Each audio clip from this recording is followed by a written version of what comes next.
இயேசுவின் நாமத்திலே உங்களை வாழ்த்தி 3வது பாடத்திற்கு வரவேற்கிறேன்.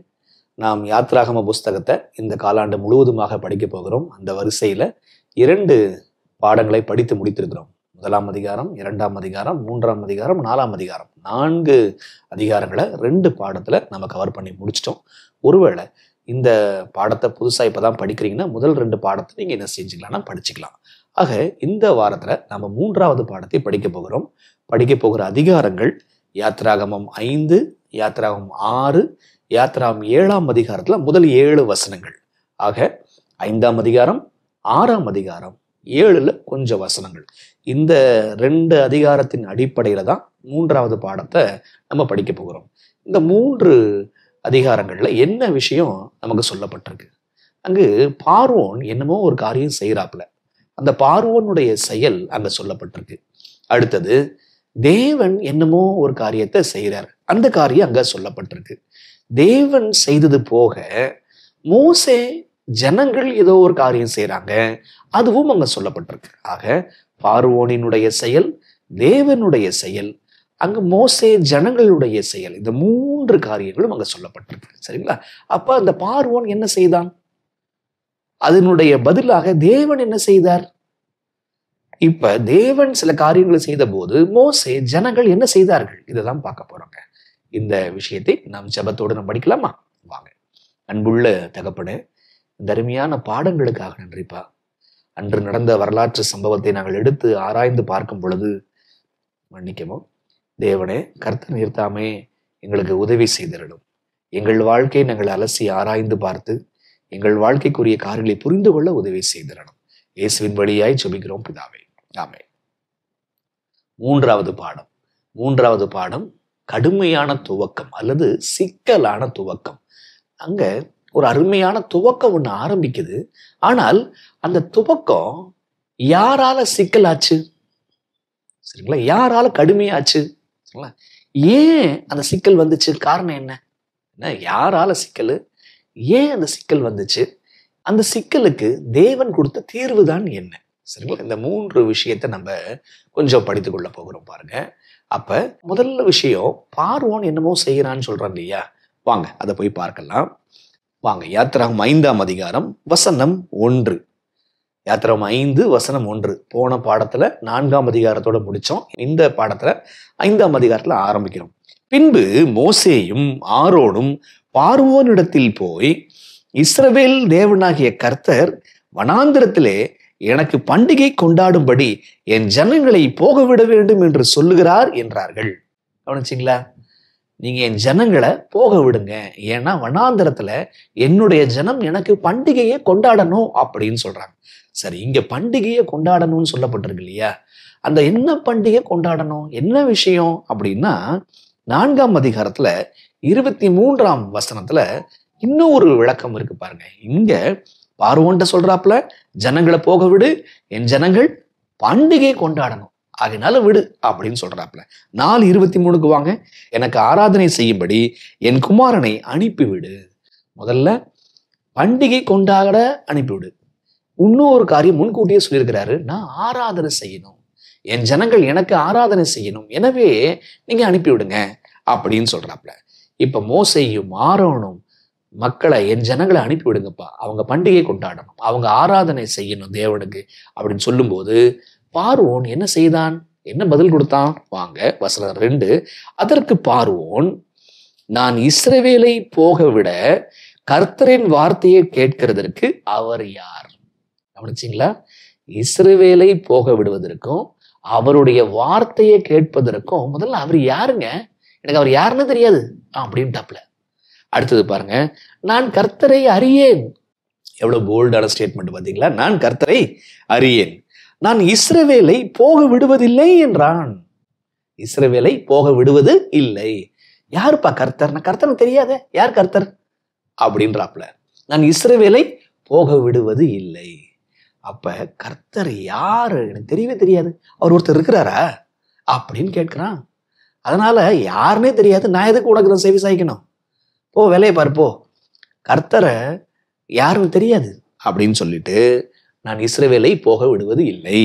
சரி, இப்ப அதோட நிப்பாட்டினானா பார்வோன்? மோசேயும் ஆரோனும் போய் ஜனங்களெல்லாம் பண்டிகை கொண்டாடணும்பா, ஆண்டவருக்கு ஜனங்களெல்லாம் தேவனுக்கு ஆராதனை செய்யணும்பா அப்படின்னு சொல்லும் பொழுது, நான் இஸ்ரவேலை போக விடுவது இல்லை. ஏன்னா நீங்க சொல்ற கர்த்தர் எனக்கு யாருன்னே தெரியாது, அவர் ஒருத்தர் இருக்கிறாரா? அப்ப இங்க பாருங்க, இந்த பார்வோன் ராஜ்யம், எகிப்தினுடைய ராஜ்யம் தேவனை யாருன்னு சொல்லிட்டு கேட்கிற ஒரு ராஜ்யமாக அது இருக்கிறது. சரி, இப்ப இன்னொரு விஷயம் பாருங்க. என்ன கேட்டோம்? பார்வோன் ராஜா மேலும் ஏதாவது காரியங்களை செஞ்சானா?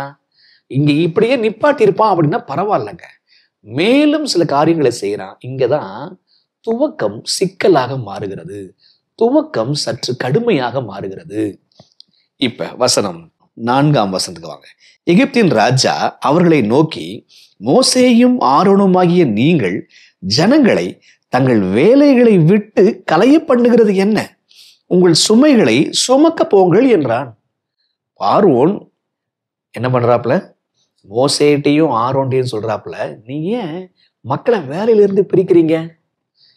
ஜனங்களை தங்கள் வேலைகளை விட்டு கலைய பண்ணுகிறது என்ன? சுமை சுமக்க போங்கள். இப்ப வேலையை விட்டு வேலையிலிருந்து நிப்பாட்டாதீங்க, ஏன் இந்த வேலையில நீங்க செஞ்சுட்டு இருக்கிறீங்க அப்படின்றாப்புல. இப்ப இன்னும் சில வார்த்தை வருது பாருங்க, சில வசனங்கள்ல சில வார்த்தைகள் வருது. என்ன சொல்ல வராங்க? இந்த சிக்கலுக்கான காரணத்தை இங்க சொல்ல வராங்க. நல்லா கவனிச்சுட்டே வாங்க. பார்வோன் ராஜா அவன் போக விடுவதில்லைன்னு சொல்லிட்டான், எனக்கு கர்த்தர் நான் அறியேன் அப்படின்னு சொல்லிட்டான். இப்ப அது மட்டும் சொல்லியிருந்தா பரவாயில்ல, ஆரோன்ட்டையும் மோசேட்டையும் ஏன் ஜனங்களை குழப்பிட்டு இருக்கிறீங்க, அவங்கள வேலை செய்ய விடுங்கன்றாப்ல. வசனம் 5 பாருங்க. பின்னும் பார்வோன், இதோ தேசத்தில் ஜனங்கள் மிகுதியாய் இருக்கிறார்கள், அவர்கள் சுமை சுமக்கிறதை விட்டு ஓய்ந்திருக்கும்படி செய்கிறார்களே என்றான். கவனிச்சுட்டே வாங்க. அவங்கள வேலை செய்ய விடுங்க அப்படின்னு சொன்னா, இப்ப அடுத்தது, இவர்கள் சுமை சுமக்கிறதை விட்டு ஓய்ந்திருக்கும்படி செய்கிறார்களே. அப்ப மோசேயும் ஆரோனும் சுமையை சுமக்காத, நீ ஓய்ந்திருக்கணும். என்னங்க, சுமை சுமக்க வேண்டாம், வேலை செய்யக்கூடாது அப்படின்னு அர்த்தமா? இல்ல, அவன் எஜமான், நான் அடிமை, அவன் சொல்ற பேச்சை நான் கேட்கணும். ஆனால் இங்க வார்த்தை சற்று வேற மாதிரி சில ஸ்லாங்ல வருது பாருங்க. சுமை சுமக்கிறதை விட்டு ஓய்ந்திருக்கும்படி செய்கிறார்கள். அப்ப ஜனங்கள் மிகுதியா இருக்கிறார்கள், மோசேயும் ஆரோனும் குழப்பி ஓய்ந்திருக்கும்படி செய்கிறார்கள். எல்லா நாள்லயும் ஓய்ந்திருக்கும்படி சொல்லுவார்களா? அப்படி ஒரு நாள் மோசேயும் ஆரோனும் செய்ய மாட்டாங்களே. ஓய்ந்திருக்கும்படி என்னைக்குதான் ஓய்ந்திருக்கும்படி சொல்லுவாங்க? கொஞ்சம் நீங்க யோசிங்க. அன்றியும் அந்நாளில் பார்வோன் ஜனங்களின் ஆளோட்டிகளையும் அவர்கள் தலைவரையும் நோக்கி, செங்கல் வேலைக்கு நீங்கள் முன்போல இனி ஜனங்களுக்கு வைக்கோல் கொடுக்க வேண்டாம், அவர்கள் தாங்களே போய் தங்களுக்கு வைக்கோல் சேர்க்கட்டும், அவர்கள் முன் செய்து கொடுத்த கணக்கின்படியே செங்கல் செய்யும்படி சொல்லுங்கள், அதில் நீங்கள் ஒன்றும் குறைக்க வேண்டாம், அவர்கள் சோம்பலாய் இருக்கிறார்கள், அதனால் நாங்கள் போய் எங்கள் தேவனுக்கு பலியிடுவோம் என்று கூக்குரலிடுகிறார்கள். மீண்டும் வார்த்தையை கவனிச்சிங்களா? அவர்கள் சோம்பலா இருக்கிறாங்கப்பா, அவங்க வேலையை செய்யறது இல்லப்பா, மோசேயும் ஆரோனும் ஓய்ந்திருக்கும்படி செய்யறாங்கப்பா. அப்ப இவங்க சொல்றாங்க, அவங்க ஜனங்கள்லாம் மிகுதியா இருக்கிறாங்க, ஒன்று அவங்க ஓய்ந்திருக்கிறாங்க, அவங்க சோம்பலா இருக்கிறாங்க. எனவே அந்த கல்லுக்கு தேவையான மூலப்பொருட்களே கொடுக்க வேண்டாம், அவங்களே போய் என்ன பண்ணிட்டோம், மூலப்பொருளை கொண்டு வந்துட்டு அவங்களே கல்லையும் செஞ்சு கொடுக்கட்டும், மூலப்பொருளையும் கொண்டு வரணும், கல்லையும் செஞ்சு கொடுக்கணும். ஆகினால அவங்க சோம்பலா இருக்க மாட்டாங்க, அவங்க ஓய்ந்து இருக்க மாட்டாங்க. சரி, இப்ப கவனிங்க. வசனம் 9. அந்த மனிதர் மேல் முன்னிலும் அதிக வேலைகளை சுமத்துங்கள், அதில் அவர்கள் கஷ்டப்படட்டும், வீண் வார்த்தைகளுக்கு அவர்கள் செவி கொடுக்க விடாதிருங்கள் என்று கட்டளையிட்டான். அப்ப மோசேயும் ஆரோனையும் பார்த்து, நீங்க ஏன் ஜனங்களை கலைய பண்றீங்க, வேலையை விட்டு ஏன் கலைய பண்றீங்க? அப்புறம் மக்களை பார்த்து சொல்றாப்புல, அவங்கெல்லாம் சுமை சுமக்கிறதை விட்டு ஓய்ந்து இருக்கிறாங்க, அவங்க சோம்பலா இருக்கிறாங்க, அவங்க மோசேயின் ஆரோனுடைய வீண் வார்த்தைகளை கேட்க வேண்டாம், கேட்டாங்கன்னா நம்மளுடைய வேலை நடக்காது. ஆக மோசேயும் ஆரோனுடைய செய்திகள் போய் சேரக்கூடாது. இப்ப அந்த ஜனங்களினுடைய தலைவர்கள், ஜனங்களினுடைய ஆளோட்டிகள், அதாவது இஸ்ரவேல் மக்கள்ல இருந்து ஒரு ஆளை சூஸ் பண்ணி போட்டிருக்கிறாங்க. வசனம் 10 பாருங்க. அப்பொழுது ஜனங்களின் ஆளோட்டிகளும் அவர்கள் தலைவர்களும் புறப்பட்டு போய் ஜனங்களை நோக்கி, உங்களுக்கு வைக்கோல் கொடுப்பது இல்லை, நீங்கள் போய் உங்களுக்கு அகப்படுகிற இடங்களில் வைக்கோல் சம்பாதியுங்கள், ஆனாலும் உங்கள் வேலைகளில் ஒன்றும் குறைக்கப்படுவதில்லை என்று பார்வோன் சொல்லுகிறார் என்றார்கள். ஜனங்களின் ஆளோட்டிகள் என்ன பண்றாங்க? உங்களுக்கு வைக்கோல் கொடுக்கப்படுவதில்லை, ஆனா அட் த சேம் டைம் நீங்க கல் கொடுத்தாகணும், செஞ்சு கொடுத்தாகணும். டைம்ல நீங்க கல் கொடுக்கணும், அதுக்கான மூலப்பொருளையும் கொடுக்க மாட்டோம், நீங்களே போய் தேடி கண்டுபிடிச்சு கொண்டு வாங்க அப்படின்ட்டான். அப்பொழுது வைக்கோலுக்கு பதிலாக தாளடிகளை சேர்க்கும்படி ஜனங்கள் எகிப்து தேசம் எங்கும் சிதறி போனார்கள். ஆளோட்டிகள் அவர்களை நோக்கி, வைக்கோல் இருந்த நாளில் செய்தபடியே உங்கள் வேலைகளை ஒவ்வொரு நாளிலும் செய்து முடியுங்கள் என்று சொல்லி அவர்களை துரிதப்படுத்தினார்கள். ஜனங்களின் ஆளோட்டிகள் என்ன பண்றாங்க? அவர்களை துரிதப்படுத்துறாங்க. இந்த டைம்ல நீ சப்மிட் பண்ணி தான் ஆகணும், அதுக்கான மூலப்பொருள் அதெல்லாம் எனக்கு தெரியாது, நீ போய் சம்பாதிச்சுட்டு வா, நீ போய் ரெடி பண்ணிட்டு வா அப்படின்னு சொல்றாங்க. பார்வோனினுடைய ஆளோட்டிகள் இஸ்ரவேல் புத்திரர் மேல் வைத்த அவர்களுடைய தலைவர்களை நோக்கி, செங்கல் வேலையில் நீங்கள் முன் செய்தது போல நேற்றும் இன்றும் ஏன் செய்யவில்லை என்று கேட்டு அவர்களை அடித்தார்கள். பார்வோனினுடைய ஆளோட்டிங்க, அதுக்கப்புறம் ஜனங்களுடைய ஆளோட்டிகள், ஜனங்களுடைய தலைவர்கள். இப்ப இந்த பார்வோனுடைய ஆளோட்டிகள் யார் அடிக்கிறாங்க? ஜனங்களினுடைய ஆளோட்டிகளை, தலைவர்களை அடிக்கிறாங்க. அப்பொழுது இஸ்ரவேல் புத்திரரின் தலைவர் பார்வோனிடத்தில் போய் சத்தமிட்டு, உமது அடியாருக்கு நீர் இப்படி செய்கிறது என்ன?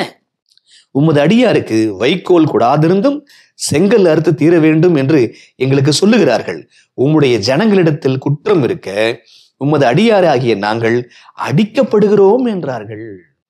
அந்த ஆளோட்டிகள், அந்த ஜனங்களுடைய தலைவர்கள் போய் பார்வோன்ட்ட போய், எப்பா இது என்னப்பா நியாயம், மூலப்பொருளே கொடுக்காம வைக்கோலே கொடுக்காம நீ செங்கல் அறுனா எப்படி அறுக்கிறது, அது எந்த சாத்தியம், இது உங்களோட பார்வை கொண்டு வரும் அப்படின்னு கொண்டு போய் சொன்னாங்கன்னா அவங்க சொல்றாங்க, நாங்கள் உங்களுடைய ஜனங்களால நாங்கள் அடிக்கப்படுகிறோம். அதற்கு அவன் சொல்ற வார்த்தை கவனிங்க, நீங்கள் சோம்பலாயிருக்கிறீர்கள், அதனால்தான் போக வேண்டும், கர்த்தருக்கு பலியிட வேண்டும் என்கிறீர்கள். போய் வேலை செய்யுங்கள், உங்களுக்கு வைக்கோல் கொடுக்கப்படுவதில்லை, ஆனாலும் கணக்கின்படியே நீங்கள் செங்கலை ஒப்புவிக்க வேண்டும் என்றான். இவங்க போயிட்டு பார்வோன்ட்ட போய் முறையிட்டா அங்க நியாயம் கிடைக்குன்னு சொல்லி போனா அங்க நியாயம் கிடைச்சிச்சா? சோம்பலா இருக்கிறீர்கள், போய் வேலையை பாருங்க அப்படின்னு அவங்க சொல்லிட்டாங்க. இப்ப இங்க கவனிக்கணுங்க. 19, நீங்கள் ஒவ்வொரு நாளிலும் அறுத்து தீர வேண்டிய செங்கலில் ஒன்றும் குறைபடாது என்று சொல்லப்பட்டதினாலே இஸ்ரவேல் புத்திரரின் தலைவர்களுக்கு தங்களுக்கு இக்கட்டு வந்தது என்று கண்டார்கள். தங்களுக்கு பிரச்சனை வந்துருச்சுரா அப்படின்னு சொல்லிட்டு பார்க்கறாங்க. இப்ப கவனிச்சிங்களா? இப்ப மோசேயும் ஆரோனும் தேவன் சொன்ன வார்த்தையின்படியே புறப்பட்டு போனாங்க. அப்படி புறப்பட்டு போய் என் ஜனங்களை விட்டுருங்க, அவங்க போய் தேவனுக்கு வனாந்தரத்துல போய் பலியிட வேண்டும், பண்டிகை கொண்டாட வேண்டும், மேலும் ஆராதனை செய்ய வேண்டும், இப்படிலாம் சொல்றாங்க, விடுங்க அப்படின்றாங்க. ஆனா அவன், ஏன் ஜனங்களை கலைய பண்றீங்க, வேலையில இருந்து ஏன் கலைய பண்ற, ஏன் ஜனங்கள் சும்மாவே இருக்கிறாங்க, ஏன் ஜனங்கள் ஓய்ந்து இருக்கிறாங்க, சுமை சுமக்கிறதை விட்டு ஏன் ஓய்ந்து இருக்கிறாங்க, அவங்க சோம்பலா ஏன் இருக்கணும், ஆகையினால வேலையை டைட்டா மாத்துவோம், அவங்க ஓய்ந்திருக்க கூடாது. சரி, அப்ப அவங்க எல்லா நாளுமே அவங்க வேலையை செய்யாம சுமையை சுமக்காம ஓய்ந்திருந்தாங்களா? அப்படின்னா இல்லை. அவங்க எஜமானி, எகிப்து எஜமானி, இவங்க அடிமை, மற்ற நாள் வேலை செஞ்சுதான் ஆகணும், அதுக்கு அவன் கூலி கொடுப்பான். சரிங்களா? அப்ப மோசேயும் ஆரோனும் போய் ஓய்ந்திருக்க பண்ணுகிறார்கள் அப்படின்னா அர்த்தம் என்ன? அர்த்தம் அவங்க ஓய்வு நாள்ல ஓய்ந்திருக்கும்படி செய்கிறான். எப்பாடி 6 நாள் வேலை செய்யலாம், 7ஆம் நாள்லையும் நீ ஓய்ந்திருக்காம நீ வேலை செய்வியா? 7ஆம் நாள ஜனங்கள், அடிமைகள் ஆசரிக்க ஆரம்பிக்கிறார்கள். இப்பதான் பார்வோன் அப்படி வெகுண்டு எழுந்து ஏன் சோம்பலா இருக்கிறீங்க, ஏன் வேலை செய்ய மாட்டீங்களா அப்படின்னு சொல்லிட்டு வரான். இப்ப விஷயம் சோம்பலா இருக்கிறீர்கள், வேலை செய்ய மாட்டீங்க, ஓய்ந்திருக்கிறீங்க, சுமை சுமக்காமல் ஓய்ந்திருக்கிறீங்க. அர்த்தம் என்ன? 7ஆம் நாள் பரிசுத்த ஓய்வு நாளிலே ஓய்ந்திருக்க வேண்டும் என்று மோசேயும் ஆரோனும் சொல்லியிருக்கிறாங்க. இதை குறித்து தீர்க்க தரிசன ஆவி என்ன சொல்லுதுன்னு படிக்கலாமா? வாங்க, தீர்க்க தரிசன ஆவி என்ன சொல்லுது பாருங்க. முற்பிதாக்களும் தீர்க்கதரிசிகளும். அதுல 23வது சாப்டர் எகிப்தில் நிகழ்ந்த வாதைகள். அதுல பக்கம் 237. அதுல ஒரு அழகான ஒரு பேரா ஒன்று இருக்கு பாருங்க. இந்த சிக்கல் யாரால வந்துச்சு இப்ப உங்களுக்கு புரியுதுங்களா? பார்வோனால் சிக்கல் வந்துச்சு. இந்த சிக்கலுக்கான காரணம் என்ன? வாங்க பார்ப்போம். தங்களது அடிமைத்தனத்தில் இஸ்ரவேலர்கள் தேவனுடைய பிரமாணங்களை குறித்த அறிவை ஓரளவிற்கு இழந்து அதனுடைய நியமங்களில் இருந்து பிரிந்து சென்றிருந்தனர். கவனிச்சிங்களா? தங்களது அடிமைத்தனத்தில் இஸ்ரவேலர்கள் தேவனுடைய பிரமாணங்களை குறித்த அறிவை ஓரளவுக்கு இழந்து அதனுடைய நியமங்களில் இருந்து பிரிந்து சென்றிருந்தனர். ஓய்வு நாள் பொதுவாக கருத்தில் கொள்ளப்படாதிருந்தது. எல்லா நாளும் வேலை, நாங்க என்ன செய்யறது, நாங்கள் அடிமை தானே. ஓய்வு நாள் பொதுவாக கருத்தில் கொள்ளப்படாதிருந்தது. அவர்களுடைய ஆளோட்டுகளின் நிர்பந்தங்கள் அதை கைக்கொள்வதை கூடாத காரியமாய் இருந்தது. கவனிச்சிங்களா? ஆளோட்டினுடைய நிர்பந்தங்களால இந்த ஓய்வு நாளை கைக்கொள்ள கூடாமல் இருந்தது. ஆனால் விடுதலையின் முதல் நிபந்தனை தேவனுக்கு கீழ்ப்படிவதே என்று மோசே காண்பித்திருந்தான். விடுதலையாகணும்னா முதல் நிபந்தனை என்ன? முதல்ல கீழ்ப்படி. ஓய்வு நாளை மீண்டும் கைக்கொள்ளும்படி செய்யப்பட்ட முயற்சிகள் அவர்களை ஒடுக்கிறவர்களின் கவனத்திற்கு வந்தது. அப்ப கவனிச்சிங்களா? ஜனம் ஆரம்பத்துல எப்படி பரிசுத்தமா இருந்தாங்களோ அப்படி பரிசுத்தமா இல்லை. கொஞ்சம் கொஞ்சமா வழுகி அப்படியே சென்று பிரமாணத்தை மறந்துட்டாங்க, ஓய்வு நாளையும் மறந்துட்டாங்க. இப்ப மோசேயும் ஆரோனும் முதல்ல ஓய்வு நாளை கீழ்ப்படிங்க, அப்பதான் ஆண்டவர் மீட்க முடியும் அப்படின்னு சொல்றாங்க. முதல்ல கீழ்ப்படிங்க, கீழ்ப்படுதலுக்குள்ள வாங்க, ஆண்டவரோட ஒப்புரவு வாங்க அப்படின்னு சொல்றாங்க. இப்ப இந்த ஓய்வு நாள் கட்டளைக்கு கீழ்ப்படிங்க வாங்கன்னு சொல்லும் பொழுதுதான் இப்ப பார்வோன் எழுந்து ஓய்வு நாள் கட்டளைக்கு கீழ்ப்படியாதபடிக்கு பல வகையான சுமைகளை சுமத்துறான். பாருங்க, ரொம்ப இன்ட்ரெஸ்டிங்கான விஷயம். ஜனங்களுக்கு இந்த துன்பம் ஏன் வந்துச்சு? முதல்ல துன்பம் வந்துச்சு, அவங்க பரிசுத்தமா இருந்தாங்க, தேவபக்தியா நடந்தாங்க. இப்ப ஏன் துன்பம் வருது? ஏன் தேவனுடைய ஜனத்தின் மேல ஒரு அந்நிய ஆளும்படி தேவன் ஏன் வைக்கிறாரு அப்படின்னா, ஒவ்வொரு நியாயாதிபதிகள் காலத்திலையும் மக்கள் தேவனை விட்டு முதுகை காட்டினார்கள். எனவே அவர்களுக்கு அவங்களுடைய அதிகாரியே போடுறாரு. அதே தாங்க இங்க ஜனங்கள் பிரமாணத்தை மறந்துட்டாங்க, ஓய்வு நாளை மறந்துட்டாங்க. அதனுடைய விளைவாத்தான் இந்த அடிமைத்தனம் இப்படி வந்துருச்சு. அப்ப ஆண்டவர் அவர்களிருந்து வெளியே கொண்டு வரணும்னா, அடிமைத்திலிருந்து வெளியே கொண்டு வரணும்னா, முதல்ல நீங்க கட்டளைக்கு கீழ்ப்படிங்க, ஓய்வு நாளை கீழ்ப்படிங்க அப்படின்னு சொல்லிட்டு ஆண்டவர் சொல்றாருங்க. அப்ப ஆண்டவர் எதுக்காக அந்த ஒடுக்குதல் கொஞ்சம் கஷ்டமாச்சு? பிரச்சனை மோசேவா? பிரச்சனை பார்வோனா? பார்வோனும் இல்லை. அந்த துவக்கம் ஏன் ரொம்ப கஷ்டமா மாறுச்சு, ஏன் சிக்கலா மாறுச்சு? தேவனுடைய ஜனத்தின் மத்தியிலே ஒரு கீழ்ப்படியாமை இருக்கிறது, முக்கியமான பிரமாணத்திற்கு கீழ்ப்படியாமல் இருக்கிறது. கொஞ்சம் நிறுத்துவோம். இங்க நம்ம கற்றுக்கொள்ள வேண்டிய மிக மிக முக்கியமான பாடம் ஒன்று இருக்கிறது. உங்க வாழ்க்கையிலையும் சிக்கல் இருக்கிறதா? உங்க வாழ்க்கையிலையும் ஆண்டவர் துவங்குகிறார், ஆனால் அது குழப்பமா மாறிடுச்சா அப்படின்னா, அவங்க வாழ்க்கையில ஒரு கீழ்ப்படியாம இருந்துச்சுங்க. அதே போல உங்களுடைய வாழ்க்கையிலையும் கீழ்ப்படியாம இருக்கிறதா? நீங்கள் பிரமாணத்திற்கு கீழ்ப்படுகிறீர்களா? நீங்கள் ஓய்வு நாளை பரிசுத்தமாக நாள்ல நீங்க ஆசரிக்கிறீங்களா? நீங்க சுமையை சுமக்கிறீங்களா? யோசிங்க. அப்ப ஆண்டவர் போ அப்படின்னு சொல்றார். மோசேயும் புறப்பட்டு போறான், ஆரோனை கூட்டு போறான். ஆனா உடனே வெளியிட்டாங்களா? இல்லை. பார்வோன் உடனே அவங்கள விடுதலை செய்ய மாட்டான் அப்படின்னு ஆண்டவர் முன்கூட்டி சொல்லியிருந்தாரா? சொல்லியிருந்தார். முந்தின அதிகாரம் 3ஆம் அதிகாரத்துல 4ஆம் அதிகாரத்துல ஆண்டவர் பார்வோனை குறித்து எங்க சொல்லியிருக்கிறார்? வசனத்தை போடுங்க கமெண்ட்ஸ்ல. நான் விட மாட்டேன், அவன் மனசை நான் கடினப்படுத்துவேன் அப்படின்னு சொல்லியிருக்கிறார் இல்லையா? ஆமா, இப்ப அது ரியலிஸ்டிக்கா புரிஞ்சுக்கிறான். ஆமா, ஆண்டவர் சொன்னார்ல அப்படின்னு சொல்லிட்டு மோசே அவன் நேருக்கு நேர் அதை பார்த்து அனுபவிக்கிறான். அப்ப பார்வோன் என்ன செஞ்சான்? பார்வோன் தேவனுக்கு, தேவனுடைய வார்த்தைக்கு, தேவனுடைய ஜனத்திற்கு எதிர்த்தான். சரிங்களா? அவன் தேவனுடைய ஜனத்திற்கு எதிர்த்தான். இப்ப தேவனுடைய ஜனங்களுக்கு அவன் எதிர்ப்பை காமிச்ச போது ஆண்டவர் என்ன செஞ்சாரு பார்க்கலாமா? வாங்க. இப்ப ஆண்டவர் என்ன செஞ்சாருன்னு பார்ப்பதற்கு முன்பாக சரிங்களா? முதல்ல. அடுத்தது, இப்ப மக்கள் ரொம்ப கஷ்டப்படுறாங்க. மக்கள் ரொம்ப கஷ்டப்படும் போது என்ன நடந்துச்சுன்னு பாருங்க. வசனம் 20ங்க. 5ஆம் அதிகாரம் வசனம் 20. அவர்கள் பார்வோனுடைய சமூகத்தை விட்டு புறப்படுகள். யாரு? அந்த ஆளோட்டிகள், ஜனங்களுடைய ஆளோட்டிகள், ஜனங்களுடைய தலைவர்கள் பார்வோனுடைய சமூகத்தை விட்டு புறப்படுகையில் வழியில் நின்ற மோசேக்கும் ஆரோனுக்கும் எதிர்பட்டு அவர்களை நோக்கி, நீங்கள் பார்வோனின் கண்களுக்கு முன்பாகும் அவருடைய ஊழியக்காரன் கண்களுக்கு முன்பாகும் எங்கள் வாசனையை கெடுத்து எங்களை கொல்லும்படி அவர்கள் கையிலே பட்டயத்தை கொடுத்ததின் நிமித்தம் கர்த்தர் உங்களை பார்த்து நியாயந்தீர்க்க கடவர் என்றார்கள். இவங்க பார்வோனை விட்டு அரண்மனை விட்டு வெளில வராங்க. இப்ப யார நேருக்கு சந்திக்கிறாங்க? மோசேயும் ஆரோனையும் சந்திக்கிறாங்க. மோசேயும் ஆரோனும் சந்திக்கும் போது, ஏப்பா எங்க வாழ்க்கை ஏன்பா மண்ணள்ளி போடுற? சும்மா இருக்க மாட்டியா? நாங்களாவது ஏதோ ஒரு கஞ்சை குடிச்சோம், நைட்டு படுத்தோம், ஏஞ்சோம், போனோன்னு இருந்தோம். ஆனா அதை வாழ்க்கையை நீ கெடுத்துட்டீங்களே. நாங்க சும்மா தானே இருந்தோம். இப்ப எங்களுக்கு வைக்கோலும் கொடுக்காம எங்களை துரிதப்படுத்துறாங்க, எங்களை அடிக்கிறாங்க, எங்களை கொல்றாங்க. இப்படி நாங்க தினம் தினம் செத்துட்டு இருக்கிறோமே, அது காரணம் நீ தானே.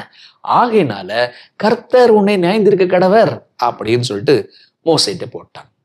மோசேட்ட போட்ட உடனே மோசே என்ன செஞ்சான்? நீங்கள் ஜனங்களுக்காக ஒரு நன்மையான காரியத்தை நீங்க செஞ்சு அவங்கள்ட்ட வசமா நீங்க திட்டு வாங்குவீங்கன்னா அர்த்தம் என்ன செய்வீங்க? மோசே என்ன செஞ்சான்னு பார்க்கலாமா? 22. அப்பொழுது மோசே கர்த்தரிடத்தில் திரும்பி போய், ஆண்டவரே, இந்த ஜனங்களுக்கு தீங்கு வர பண்ணினது என்ன? ஏன் என்னை அனுப்பினீர்? நான் உமது நாமத்தை கொண்டு பேசும்படி பார்வோனிடத்தில் பிரவேசித்தது முதல் அவன் இந்த ஜனங்களை உபத்திரவப்படுத்துகிறான். நீர் உம்முடைய ஜனங்களை விடுதலையாக்கவில்லையே என்றான். ஆண்டவர் முன்கூட்டியே சொன்னாரா இல்லையா? அவன் விடமாட்டான், நான் வாதைகளால் வாதிப்பேன், அடையாளங்கள் அற்புதங்களை செய்வேன் சொன்னாரா இல்லையா? சொன்னாரே. அந்த வார்த்தைகள்லாம் கொஞ்சம் கூட அவன் கவனிக்கவே இல்லையே. ஏன்பா ஜனங்களை விடுதலையாக்குறது இல்லை? ஏன்பா ஜனங்கள் இவ்வளவு உபத்திரவப்படுறாங்க? ஏன்பா ஜனங்களுக்கு இவ்வளவு தீங்கு வர பண்ணினது என்ன? அவன் என்ன செய்யறான்? ஜெபிக்கிறான்.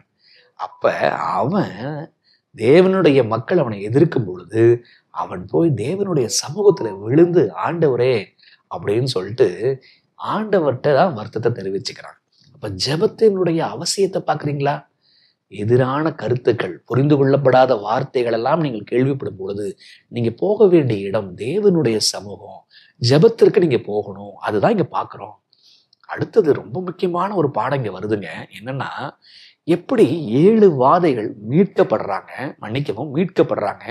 மீட்கப்படுறதுக்கு முன்பாக 7 வாதைகள். 7 வாதைகளுக்கு முன்பாக பார்வோன் ஜனங்கள் ஓய்வு நாளை ஆசரிக்க கூடாமல் இருப்பதற்கு சட்டங்களையும் சூழ்ச்சிகளையும் செய்கிறான். கவனிச்சிங்களா? கவனிங்க. மீட்பிற்கு முன்பாக 10 வாதை, 10 வாதைகளுக்கு முன்பாக ராஜா ஓய்வு நாளை ஆசரிக்க கூடாது என்று சொல்லி வேலைகளை சுமத்துகிறான். ஏன் வேலைகளை சுமத்துகிறான்? மோசேயும் ஆரோனும் நம்ம மீட்பு சமீபம், நீங்க எப்படி 7ஆம் நாள்ல நீங்க போய் சுமைகளை சுமக்கலாம், எப்படி 7ஆம் நாள்ல நீங்க போய் வேலைக்கு போகலாம் அப்படின்னு சொல்றாங்க. ஆகையினால ராஜா ஓய்வு நாளை ஆசரிக்க விடாத அளவுக்கு சுமைகளை சுமத்துகிறான். அப்ப இந்த ஈவெண்ட்ஸை கொஞ்சம் பாருங்க. மோசே போய் ஓய்வு நாளுக்கு திரும்புங்க அப்படின்றாப்புல. பார்வோன் ஓய்வு நாளை ஆசரிக்க விடாம சட்டங்களை எல்லாம் போடுறாப்புல, கட்டளை எடுக்கிறாப்புல. இப்ப வாதைகள் வருகிறது, ஆண்டவர் மீட்கிறார். இதே சினேரியோ, இதே காட்சி கடைசி காலத்திலையும் வருது. ஆண்டவருடைய 2ஆம் வருகையில மீட்பு நிச்சயம். மீட்பிற்கு முன்பாக வாதைகள் உண்டா? ஆமா, 7 வாதைகள் இருக்கிறது. 7 வாதைகளுக்கு முன்பாக அன்று பார்வோன் எப்படி ஓய்வு நாளை ஆசரிக்க விடாமல் செய்தானோ அதே போல கடைசி காலத்துல செய்வாங்களா? ஆமா, ராஜாக்கள் மிருகம் ஓய்வு நாளை ஆசரிக்க விடாத அளவுக்கு மிருகத்தின் முத்திரையை கொண்டு வருகிறது. சரிங்களா? அப்ப இங்கேயும் ஓய்வு நாள் ஆசரிக்காம ராஜ்யம் வேலை செய்யுது, கடைசி காலத்திலையும் வேலை செய்கிறது. இங்கேயும் வாதை, அங்கேயும் வாதை, இங்கேயும் பார்த்தீங்கன்னு சொன்னா மீட்பு, அங்கேயும் மீட்பு. 3 விஷயம் ஒத்து போகுதா? 4, 3, 2. அப்ப முதல் விஷயம், ஓய்வு நாள் சீர்திருத்தமானது எகிப்திலேயே நடக்கிறது. மோசேயும் ஆரோனும் போய் நீங்க ஏன் இப்படி செய்றீங்கன்னு சொல்லி கேட்கிறாப்புல. அன்றைக்கு அது நடந்திருக்குமானால் இன்றைக்கு நடந்துச்சா? அது நடந்தாதானே ராஜா சட்டம் போட முடியும். அப்போ ஓய்வு நாள் சீர்திருத்த பணியானது நம் மத்தியிலே நடந்ததா? அது வந்தாதான் ராஜா உபத்திரவப்படுத்துவாரு. ராஜா உபத்திரவப்படுத்தினார்னா ஆண்டவர் மனதிரும்பாத வாதைகளை கொட்டுவாரு. அதற்கப்புறம் ஆண்டவர் வருவாரு. அப்ப ஓய்வு நாள் சீர்திருத்தமானது உங்கள் மத்தியிலே நடைபெறுகிறதா? இல்லை இன்னும் ஓய்வு நாள் எது என்று புரிந்து கொள்ளாமல் இருக்கிறீர்களா? ஓய்வு நாளை எப்படி ஆசரிக்க வேண்டும் என்று இருக்கிறீங்களா?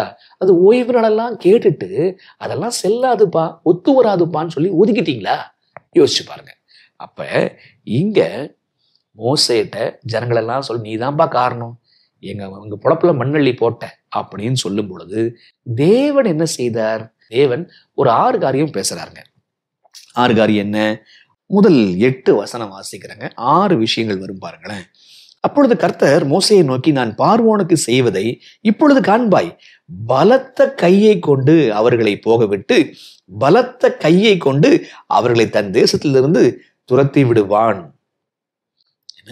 பலத்த கையை கொண்டு அவங்கள இஸ்ரவேல் ஜனங்களை துரத்தி விட்டுருவான். சரிங்களா? பாரு நீ வேணா. வசனம் 2. மேலும் தேவன் மோசேயை நோக்கி, நான் யெகோவா சர்வ வல்லமை உள்ள தேவனின் நாமத்தினால் நான் ஆபிரகாமுக்கும் ஈசாக்குக்கும் யாக்கோபுக்கும் தரிசனமானேன். ஆனால் யெகோவா என்னும் நாமத்தினால் நான் அவர்களுக்கு அறியப்படவில்லை. இங்க வசனம் 3ல 2 அருமையான காரியம் இருக்கு. நான் யாரு? நான் ஏற்கனவே ஆபிரகாமுக்கும் ஈசாக்குக்கும் யாக்கோபுக்கும் தரிசனமான கர்த்தர். சரி, அப்ப ஏற்கனவே தரிசனமானவர் தான் இப்பயும் தரிசனமாயிருக்காரு. அந்த தொடர்ச்சி வருது பாருங்க. 1. 2வது, அப்ப எப்படி தரிசனமானார்? சர்வ வல்லமை உள்ள தேவனாக தரிசனமானார். இப்ப எப்படி தரிசனமாக போறாரு? யெகோவா என்னும் நாமத்தினாலே தரிசனமாகிறார். அது யெகோவா பலத்த கையினாலே அவர்களை நான் மீட்டு கொண்டு வர போறேன். ரைட்டா? ஆக ஏற்கனவே முற்பிதாக்களுக்கு தரிசனமானேன். இப்ப யெகோவா என்னும் நாமத்தினாலே அவர்கள் அறியவில்லை. அதை அவங்க அறிஞ்சுக்க போறாங்க. என் வல்லமையெல்லாம் அவங்க பார்க்கல, என் வல்லமையை பார்வோன் பார்ப்பான் பாரு.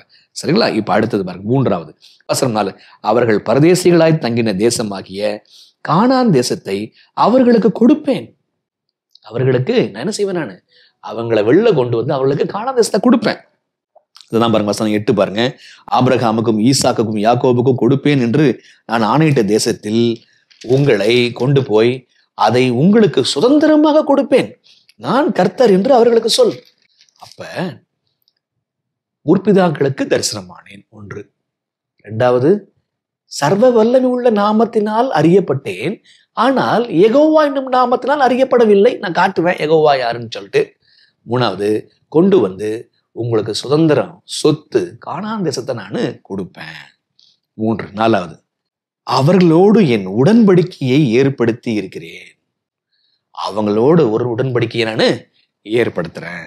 என் உடன்படிக்கையை நினைத்தேன். கவனிச்சிங்களா? அப்ப 4வது விஷயம், அவர்களோடு நான் உடன்படிக்கை போட்டிருக்கிறேன், மீண்டும் போடுவேன். சரிங்களா? 5வது விஷயம் பாருங்க. எகிப்தின் அடிமை கொள்ளுகிற இஸ்ரவேல் புத்திரருடைய பெருமூச்சை நான் கேட்டேன். அப்ப நான் அவங்களுக்கு தரிசனமானேன்.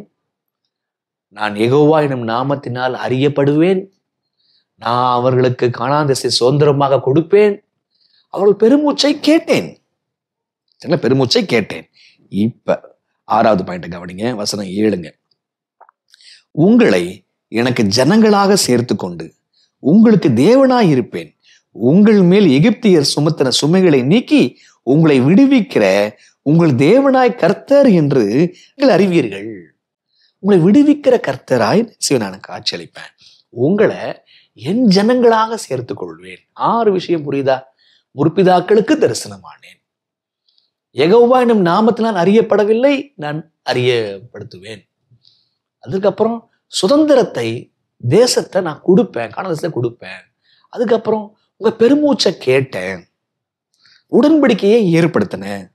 உடன்படிக்கை ஏற்படுத்தி நீங்க என் ஜனமாக மாறுவீர்கள். ஆக 6 விஷயத்த ஆண்டவர் சொல்றாருங்க. அப்ப ஜனங்கள் அப்படியே வழுகி விலகி, அப்படியே மக்கள் அப்படியே பார்வோன் என்ன சொல்றானோ, ஆளோட்டிகள் என்ன சொல்றாங்களோ அப்படியே போயிட்டு ரொம்ப சோகத்துல இருக்கும் பொழுது ஆண்டவர் அவர்களுக்கு அதட்டுற, திட்டுற. ஏன் நீங்க பிரமாணத்தை மீறுறீங்க? அவங்க சொல்றாங்கன்னு சொல்லிட்டு நீங்க ஏன் கேட்குறீங்க? அப்படிலாம் கேட்காம அவர்களுக்கு ஆறுதல் எடுத்தும் வண்ணமாக அவர்களை பலப்படுத்துகிறார். நம்ம கற்றுக்கொள்கின்ற பாடம் இருக்குதுங்க. கற்றுக்கொள்கின்ற பாடம் என்ன அப்படின்னா, அவர்கள் வழி விலகி செல்லும் பொழுது தேவன் அவர்களுக்கு இந்த 6 காரியங்களை கொடுத்து வாக்குத்தத்தம் செய்கின்றார். இப்ப விலகி செல்லக்கூடிய பிள்ளைகளுக்கு தேவன் வலுவாதபடி காக்க எப்பயுமே ஆண்டவர் திட்டுறதில்லை. ஆண்டவர் அவர்களை தூக்கி எடுக்க வாக்குத்தத்தங்களை கொடுக்கின்றார். நீங்களும் அந்த மாதிரி வழி விலகி செல்கிறீர்களா? ஆண்டவர் உங்களோட வாக்குத்தத்தம் செய்யணும்னு சொல்லிட்டு ஆண்டவர் விரும்புகிறாருங்க. அவர்களுக்கு கொடுப்பேன்னு சொன்னாரு பாருங்க. அதை போல உங்களுக்கும் கொடுப்பேன் அப்படின்னு சொல்லிட்டு சொல்றாருங்க. அப்ப ஆண்டவர் உங்களுக்கு வாக்குத்தத்தத்தை வச்சிருக்கிறாரு. அந்த வாக்குறுதிகளை நீங்க பெற்றுக்கொள்றீங்களா? பாருங்க. அப்ப பார்வோன் எப்படி எதிர்த்தான், தேவன் எப்படி 6 காரியங்களை வாக்குறுதிகளை கொடுக்கிறாருன்னு பாருங்க. இப்ப இவ்வளவு வாக்குறுதிகளை கொடுத்த பிற்பாடு ஜனம் என்ன சொல்றாங்க? வசனம் 9. இந்த பிரகாரமாக மோசே இஸ்ரவேல் புத்திரருக்கு சொன்னான். அவர்களோ மனமடிவினாலும் கொடுமையான வேலையினாலும் மோசேக்கு செவிகொடாமற் போனார்கள். போப்பா, ஏற்கனவே உன்னை நம்பிட்டு இருந்தோம், நீ கொலை செஞ்சுட்டு ஓடி போயிட்ட, 40 வருஷம் வீணா போச்சு, திரும்பியும் வந்த, உன் பேச்சை கேட்டோம், ஓய்வு நாளெல்லாம் ஆசரிச்சோம், அவன் எங்க வேலையை ரொம்ப கஷ்டமாக்கிட்டான், திரும்ப உன் பேச்சை கேட்டு தான்பா வீணா போயிட்டு இருக்கிறோம், உன் வேலையை பார்த்துட்டு போயேன், மனசு ரொம்ப சங்கடமா இருக்கு அப்படின்னு சொல்லிட்டாங்க. பின்னும் கர்த்தர் மோசேயை நோக்கி, நீ எகிப்தின் ராஜாவாகிய பார்வோனிடத்தில் போய் அவன் தன் தேசத்தில் இருந்து இஸ்ரவேல் புத்திரரை போக விடும்படி அவனோட பேசு என்றார். நீ ஜனங்கள்கிட்ட போகாத, பார்வோன்ட்ட போய் பேசு அப்படின்றார். மோசே கர்த்தருடைய சன்னிதானத்தில் நின்று, இஸ்ரவேல் புத்திரர் எனக்கு செவி கொடுக்கவில்லை, பார்வோன் எனக்கு எப்படி செவி கொடுப்பான்? நான் விருத்த சேதனம் இல்லாத உதடுகள் உள்ளவன் என்றான். இவங்களே சொந்த சர்ச்சே கேட்கலைன்னா எப்படி ஒரு ராஜா கேட்பான்? நீங்க ராஜாட்ட போங்கன்னு சொல்றீங்களே. என்னுடைய உதடுகள் விருத்த சேதனம் இல்லாத உதடுகள். அது விருத்த சேதனம் இல்லாத உதடுகள் அப்படின்னா வாக்கில் வல்லவன் இல்லை. புரியுதா உங்களுக்கு? அவன் எகிப்திய மொழிய அவன் அறியாமல் இருந்தான். ஓரளவுக்கு அவன் மறந்துட்டான். இப்ப ஆகையினால விருத்த சேதனம் இல்லாத உதடுன்னு சொல்றான். இப்ப 2வது முறையும் சொல்றான் பாருங்க. வசனம் 29. கர்த்தர் மோசேயை நோக்கி, நானே கர்த்தர், நான் உன்னோடு சொல்லுகிறவைகளை எல்லாம் நீ எகிப்து ராஜாவாகிய பார்வோனுக்கு சொல் என்று சொன்னபோது மோசே கர்த்தருடைய சன்னிதானத்தில், நான் விருத்த சேதனம் இல்லாத உதடுகள் உள்ளவன், பார்வோன் எனக்கு எப்படி செவி கொடுப்பான் என்றான். அப்ப நான் விருத்த சேதனம் இல்லாத உதடாச்சே. அப்ப திரும்பவும் ஜனங்கள் தான் ரொம்ப மனம் முடிவாயிருக்காங்க. ஜனங்கள் தான் ரொம்ப கொடுமையான வேலையினால அவங்க அப்படி இருக்கிறாங்க. மோசே அப்படி இருக்கிறான். ஐயோ, நான் போய் ராஜாட்ட போவேன். அவனும் சோர்ந்து போயிருக்கிறான். இப்ப ஆண்டவர் சொல்றாரு, வசனம் 2:7-2, நான் உனக்கு கட்டளையிடம் யாவையும் நீ சொல்ல வேண்டும். பார்வோன் இஸ்ரவேல் புத்திரரை தன் தேசத்திலிருந்து அனுப்பிவிடும்படி உன் சகோதரனாகிய ஆரோன் அவனிடத்தில் பேச வேண்டும். நான் பார்வோனின் இருதயத்தை கடினப்படுத்தி எகிப்து தேசத்தில் என் அடையாளங்களையும் அற்புதங்களையும் மிகுதியாய் நடப்பிப்பேன். பார்வோன் உங்களுக்கு செவி கொடுக்க மாட்டான். ஆகையால் எகிப்துக்கு விரோதமாக நான் என் கையை நீட்டி மகா தண்டனையினால் என் சேனைகளையும் என் ஜனங்களும் ஆகிய இஸ்ரவேல் புத்திரரை எகிப்து தேசத்திலும் புறப்பட பண்ணுவேன். அப்ப அவன் செவிகா சாய்க்க மாட்டான். ஆனா அடையாளங்களையும் அற்புதங்களையும் செய்வேன். நான் செஞ்சு என் ஜனத்தை நான் விடுவிப்பேன். இப்போ ஒரு முக்கியமான விஷயம் வருது பாருங்க. நான் எகிப்தின் மேல் என் கையை நீட்டி இஸ்ரவேல் புத்திரரை அவர்கள் நடுவே இருந்து புறப்பட பண்ணும்போது நானே கர்த்தர் என்று எகிப்தியர்கள் அறிவார்கள். மோசேயும் ஆரோனும் கர்த்தர் தங்களுக்கு கட்டளையிட்டபடியே செய்தார்கள். இப்ப ரொம்ப முக்கியமான விஷயங்க. மோசே போய் சொல்றாப்ல, பார்வோன் எதிர்த்துட்டாப்ல. நீ யாரு? உன் ஜனம் யாரு? நான் ஏன் உன் வார்த்தைக்கு செவி சாய்க்கணும்? வேலையை பார்ப்போம் அப்படின்ட்டான். அடுத்தது ஜனங்கள் எல்லாம் என்ன பண்றாங்க? அவங்க ரொம்ப சோர்ந்து போயிட்டாங்க. இப்ப ஆண்டவர் என்ன பண்றாரு? 6 காரியங்களை அவங்களுக்கு வாக்குத்தத்தம் பண்ணி அவங்கள மீட்டெடுத்து கொண்டு வர்றாரு. என்னதான் சொன்னாலும் சரி, ஜனங்கள் கேட்கறாங்களா? இல்ல, துவண்டு போச்சு. மோசே கேட்கறானா? மோசையும் துவண்டு போயிட்டாப்ல. இப்ப பார்வோன் கேட்க மாட்டாப்ல. நான் அடையாள அதிசயம் செய்வேன். அப்படி செய்யும் போது எகிப்தில் உள்ள ஜனங்கள் நானே கர்த்தர் என்று அறிந்து கொள்வார்கள். அப்ப ஆண்டவரை ஏன் போராடுறாரு. ஒரு பக்கம் மோசையோடு போராடுறார், ஒரு பக்கம் சொந்த ஜனத்தோடு போராடுறார். இப்ப ஆண்டவருடைய கவலை கவனிச்சிங்களா? எகிப்து மக்களுக்கு நான் அறியப்பட வேண்டும், எகிப்து மக்களை நான் மீட்க வேண்டும், அவங்களும் நான் யாருன்னு சொல்லிட்டு புரிஞ்சுக்கணும்பா அப்படின்னு சொல்லிட்டு அங்க வருதுங்க. ஆக முதல் விஷயம், பார்வோன் எப்படி எதிர்த்தான்? என்ன பார்வோன் ஏன் எதிர்த்தான்? என்ன சிக்கல்? தேவ ஜனத்துக்குள்ள கீழ்ப்படியாம இருக்கிறது. சரி, இப்ப என்னாச்சு? அடுத்த ஸ்டெப், ரொம்ப துவண்டு போயிட்டாங்க. தேவன் வாக்குறுதிகளை கொடுத்து அவங்களை உற்சாகப்படுத்துகிறார். என்ன சரி, இப்ப வாக்குறுதி கொடுத்த போதிலும் ஜனம் எப்படிதான் இருக்குது? துவண்டுதான் கிடக்குது.